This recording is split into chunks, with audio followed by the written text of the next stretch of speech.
Magandang oras mga ka-art lover, mga kababayan. Merong napakalaking pasabog si Trillanes dahil ang kanyang mga akusasyon noong 2003 pa, ngayon ay nagkatotoo na. Ito yung mga bank accounts ng mga Duterte na mayroong 54 billion total deposits na galing daw sa mga illegal na transaksyon.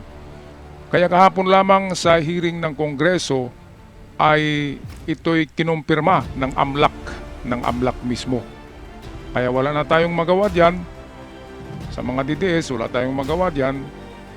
Kinumpirma ng AMLAC Wala tayong magawa niyan. Totoo pala yung sinabi ni Trillanes. Kaya ito ang interview sa kanya pagkatapos ng hearing kahapon sa Kongreso atin panoorin courtesy ng GMA Integrated News. Ano po, your reaction po sa naging hearing ngayon? Of course, you raised the smoking gun.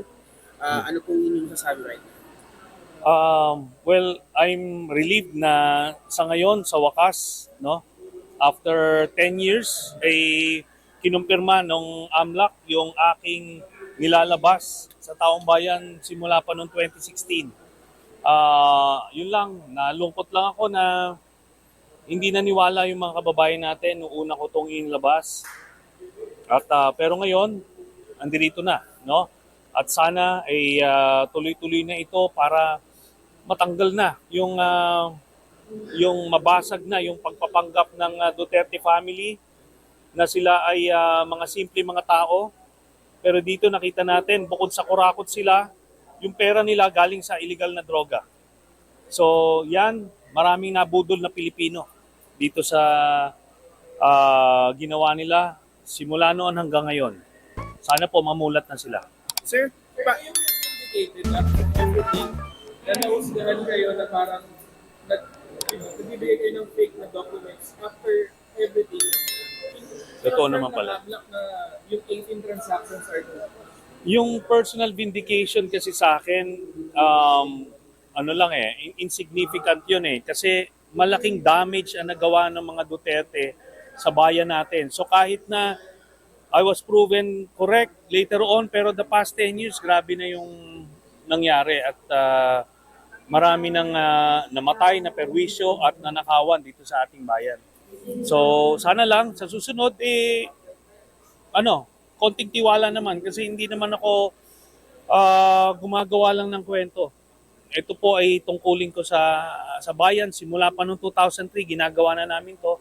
Hindi po kami nag-iimbento ng kwento. Sen, may mga, of course, people of the Duterte camp or the Duterte supporters are still going to discredit you sa mga ebidensya na yun. Lalo na may isang lumabas na ngayon sa social media na yung SM lang ng testimony nyo na sinasabi nila nagbukas naman daw yung mall ng September 2012 pero you said na yung bank daw nagkaroon deposit on 2011 even before the branch was still Anong created. bangko yun? Yung SM BDO, SM Lanang, yung 100 million.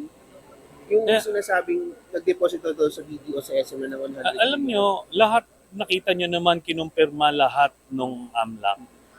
'Di ba? Hindi ko naman ginawa yan Ba't ko imbentuhin yan? 'Di ba? Sila, kung kulto sila, problema na nila yon. Alam mo, may mga kulto si Duterte na kahit bumaril si Duterte sa gitna ng EDSA, sasambahin pa rin nila Hindi ko problema yon. Problema nila yon. Pero yung mga taong bukas pa ang pag-iisip, mga Pilipinong ganon, yun ang gusto nating mamulat. Kasi yun, may pag-asa pa yun. Yung mga kulto na yung paniniwala kay Duterte, wala na akong magagawa po na.